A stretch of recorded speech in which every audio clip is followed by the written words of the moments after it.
So get this. Winning the Champions League with Porto? That was the stuff of fairy tales.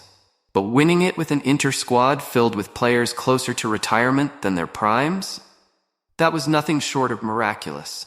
And yet, when most people talk about Mourinho's legacy, they often point to his time at Chelsea as the most remarkable. But why is that? Well, it's easy to overlook just how groundbreaking his impact was. Even Mourinho himself predicted this. He once said, "In 4 or 5 years, nobody will remember that I was Chelsea's manager. It will just become normal." What he meant was simple. The incredible foundation he built at Chelsea would eventually become the standard, the new normal, something that's easy to forget when you're living in its shadow. In fact, that would be his demise. But first, let's focus on the bright side. Back in 2003, billionaire Roman Abramovich bought Chelsea, hired Ranieri, handed him a €170 million transfer budget, which at the time was out of this world. And still their only goal was to win the Premier League. After all, it had been 50 years since they had last won it. Chelsea weren't even thinking about the Champions League. Because, well, they had enough problems back home. As, even with all that money, Ranieri didn't win anything, not a single trophy. And to make Abramovich even more desperate, that season just happened to be the one when Arsenal, their city rivals, won the league right under their noses, without losing a single match, becoming known as the Invincibles. Do you know how hard it should be to beat someone who's invincible? It should be impossible, and they literally couldn't spend more money than they were already spending, so the only alternative was to find someone very, very special. Dare I say a special one? Abramovich didn't like Mourinho. He thought he was too arrogant, too blunt, too scandalous, and far too extravagant. But he hated losing. He was desperate, and Mourinho was magnetic. Just 3 days after introducing himself to the world by winning the Champions League with Porto, Mourinho arrived at Chelsea, determined to turn a squad that he saw as a bunch of losers into champions. And the first step was simple. They lacked personality, so Mourinho had to make up for that. And God knows he already had plenty to spare. But once in London, all hell broke loose. And in his first press conference, he let out maybe the most iconic sentence ever spoken by a manager. "We have top players, and sorry if I'm arrogant, we have a top manager. Please don't call me arrogant, but I'm European champion and I think I'm a special one." Some saw this and assumed it was a facade. Surely this rookie manager can't be this confident in himself, but he really was. When he went into his new dressing room for the first time ever, he sat the players down and told them the exact day they would win the league, the 30th of April 2005, away at Bolton. Keep that in mind. And then, before the players even had enough time to call him out on his incredible audacity, he proceeded to name all the players in the squad who won anything major. There weren't many. Makalili, the exception, had arrived the previous year as Ranieri's star signing and had won all 3 major international club trophies, as well as La Liga twice. But besides him, Gallus had won the Confederations Cup and the rest were a sorry bunch.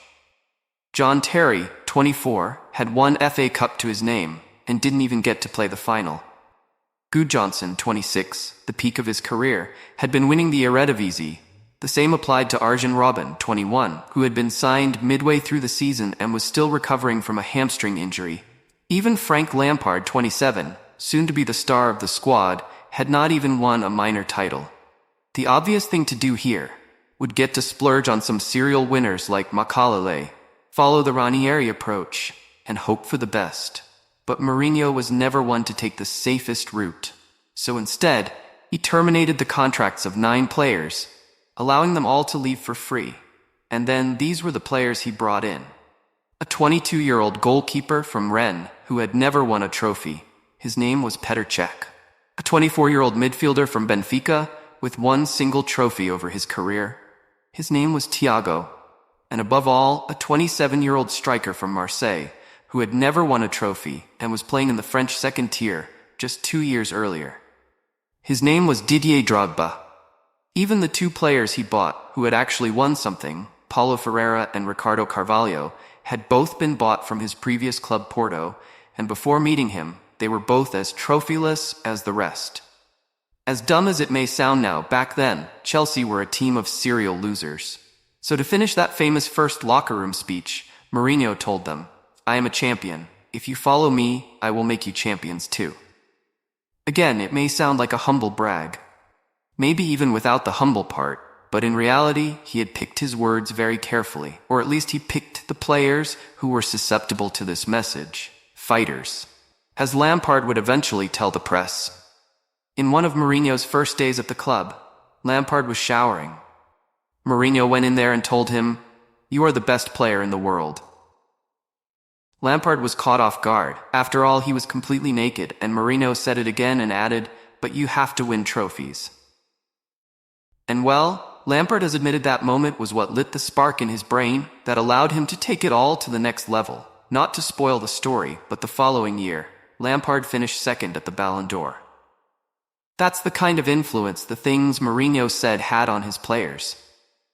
By the end of the transfer market, the squad had been overhauled, and though Mourinho had spent an uncharacteristically large sum of money, he still managed to spend less than Ranieri, and so the season started. His first opponent was none other than Sir Alex Ferguson, the greatest manager in the history of the league, a man who called Mourinho a cocky bugger. After watching his presentation, but also one who would eventually admit that once Mourinho arrived in the Premier League, the other managers were stuck playing catch-up. That's how far ahead of his time he was. Regardless, his first trial by fire would end after 15 minutes with a goal by Gudjohnsen. Then 8 matches into the league season, Chelsea were second, 2 points away from the top, but had only once won match by more than a single goal. As much as it was seemingly impossible to score against them, Mourinho's safety-first approach had received as much praise as it had received criticism. Some even called it boring. But Chelsea weren't yet playing how Mourinho wanted them to, out saying that surely Chelsea had lost their belief. And Mourinho clearly did not like that. And God knows what he told his players. But from there on out, boring Chelsea went on a streak that saw them scored 4 goals in 6 of their next 9 matches, taking the top spot from Arsenal and going 5 points in front, leading Mourinho to come out gunning for Wenger, telling the press that he believed he had a fetish for observing other people, saying, "I think he's a voyeur. He likes to watch other people. There are some guys who, when they are at home, they have a big telescope to see what happens in other houses." He speaks and speaks and speaks about Chelsea. It's one thing to do that when you are at the top, but when it's game 11 and you still haven't won an away match, when you can only win when Henry plays, maybe he should be worried about his own team. But it's Chelsea, Chelsea, Chelsea. I'm starting to worry that he wants my job. Just like that. 4 months into his time at England, the rivalry between Sir Alex and Wenger had been left out of the spotlight. Mourinho was everyone's brand new favorite one-man show. And in January, following a win against Tottenham, the players were on the bus when the news arrived that Arsenal had lost to Bolton, leaving them 8 points in front. In Mourinho's words, the bus turned into a circus, and in Wenger's words, from that moment we transformed their hope into belief, then into conviction. Another way of saying that from that moment he knew he had lost the league. It was hilarious to see how quickly he had taken back his own words. And of course, Mourinho did not hesitate to poke the bear, telling the press following another Arsenal defeat that, "At the start, I didn't like Arsenal. Now I'm in love with them. Every weekend they lose points." However, after being sent to the stands for sushing the Liverpool fans and still beating them to the League Cup trophy, it was time for him to face the club he hated the most, the club who had rejected him. It was time to face Barcelona in the Champions League round of 16. With Rijkaard at the helm, most expected the match to consist of Barcelona repeatedly trying to break the defensive walls of Terry and Carvalho, with a flood of champagne football. So before the other team even got the chance to feel as if they were already on top, Mourinho first took a jab at Rijkaard, saying, "His history as a player is great, mine is 0. But as a manager, he can't be compared because he has 0 titles and I have a lot of them." And then proceed to list the 11 players he'd start, stopping all speculation, right before naming the 11 players he knew Rijkaard would start, getting up and leaving the room. If those aren't mind games, then I don't know what could possibly be. But his goal was never to hurt or to scare the adversary. He always had his own team in mind, his fighters, and these moments served only to instill a siege mentality, because when fighters feel they are under attack, they push harder than ever before. And well, after a strange match with an own goal by Belletti, the sending off of Drogba and Maxi Lopez, out of everyone, turned the game around in under 6 minutes. The result was set at a 2-1 defeat, but it was Mourinho who was left with a smirk on his face. At the post-match conference, Mourinho shocked everyone by accusing Rijkaard of having gone into the referee's locker room at halftime, insinuating Drogba's sending off might have come as a result of that. Eventually, Mourinho would completely stun Barcelona in the second leg, going in front 3-0 in under 20 minutes, eventually beating them 4-2, despite being dominated in terms of possession. However, not even this win was enough to calm down the media storm he created with his comments over the previous weeks, with all of it eventually culminating in the early retirement of referee Anders Frisk at 42, amid death threats from Chelsea fans. Still, Mourinho did not go out of this unharmed, with UEFA referring to him as an enemy of football, and banning him from the stadium for both of their matches against Bayern Munich in the following round.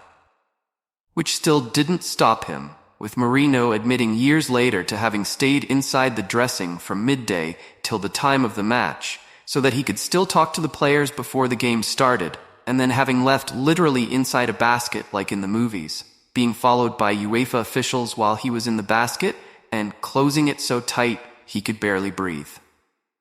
This guy... Regardless, Chelsea ended up beating Bayern 4-2 that same game and going through to the semifinals.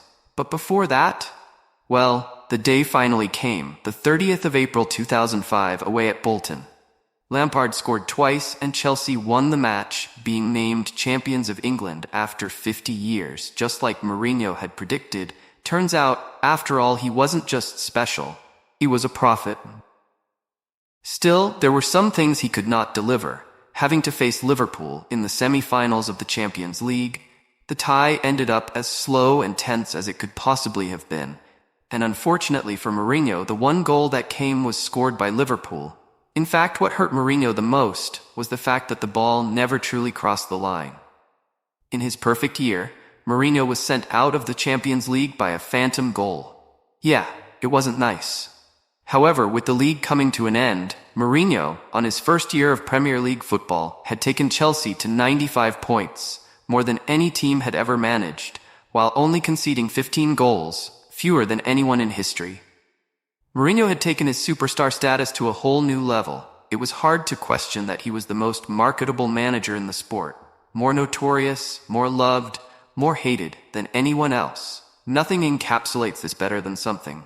I once heard a columnist from The Sun say, "Mourinho is probably the only man I'd leave my husband for. But he is also the only man my husband would leave me for." But no matter what, with the season over, it was now time to do it all over again. And very quickly, things started looking different. You could almost tell how fast it would all crumble. But still, the transfer market began. First and foremost, he brought a certain box-to-box midfielder from Lyon, named Michael Essien. Then he also paid just £1 million for a 20-year-old defensive midfielder he spotted in the French second division. His name was Lassana Diarra. He also brought in Sean Wright Phillips, the son of legendary Ian Wright, as well as Del Horno and Scott Sinclair. With these updates to the roster, he went into the season with a win over Arsenal for the Community Shield and carried on with what he built the previous season, getting all the way to the 25th match day with only a single defeat, 15 points ahead of second-place Man United. Despite this, the cup competitions did not go their way, especially in the Champions League, where Rijkaard got his revenge with a win over Chelsea in the last 16 round, which led Mourinho to once again insinuate they had been robbed, saying, "When we played 11 versus 11, they didn't beat us."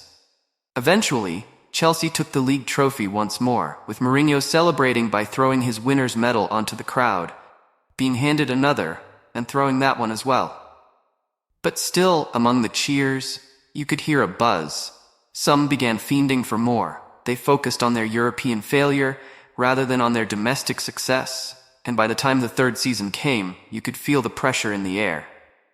And so his former disagreements with Abramovich began intensifying. The media caught wind of it, and suddenly there was speculation that Mourinho could leave the club. Regardless, one thing seemed clear. Mourinho didn't have 100% control over his own team, and maybe that explains why over that summer, Chelsea seemed to have let go of Mourinho's transfer philosophies, as though they did sign the likes of Kalou, John Obi Mikel, and Boularouz. 3 young players who I'm sure Mourinho had a hand on. They also seem to have gone back to signing already established players who were proven winners.